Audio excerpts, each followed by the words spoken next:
महिला दिनाच्या तुम्हाला सगळ्यांना खूप खूप शुभेच्छा. मी दीपाली झांबळे, गट नंबर 15 मधून.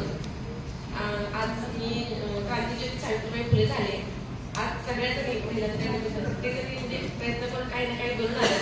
ज्या स्त्रियांनी आपल्या समाजात आमूलाग्र बदल घडून आणले अशा स्त्रियांना आपण आज काही क्षण काही ना त्यासाठी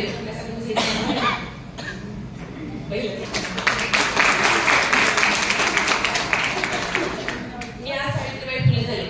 सावित्रीबाई फुलेंनी शिक्षण घेतलं म्हणजे त्यांच्या आयुष्यामध्ये त्यांच्याबद्दल काय सांगायचं, त्यांचा जन्म, त्यांचा विवाह, त्यांचा म्हणजे महत्वाचं म्हणजे त्यांनी स्त्री शिक्षण जे केलं ते सगळ्यांना माहितीच आहे. म्हणून मी त्यांच्या आयुष्यातला एक किस्सा सांगणार आहे.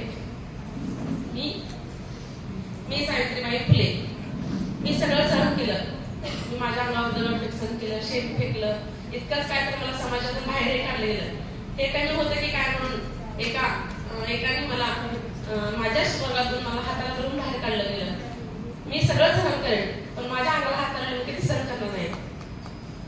म्हणून ज्या क्षणी त्या परावाने माझा हात धरला त्या क्षणी मी त्याच्या कानाखाली सन्नकन वाजवली. म्हणून मला हा अभिनय करावा वाटला.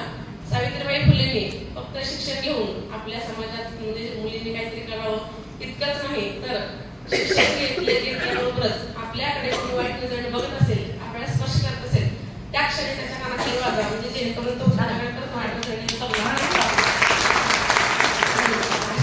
ज्या महान स्त्रीने मला एक उभं केलं. आपण सगळे सुशिक्षित झाले, आपली पुढची पिढी शिकते. अशा महान स्त्रीला क्रांतीज्योती सावित्रीबाई फुले यांना माझा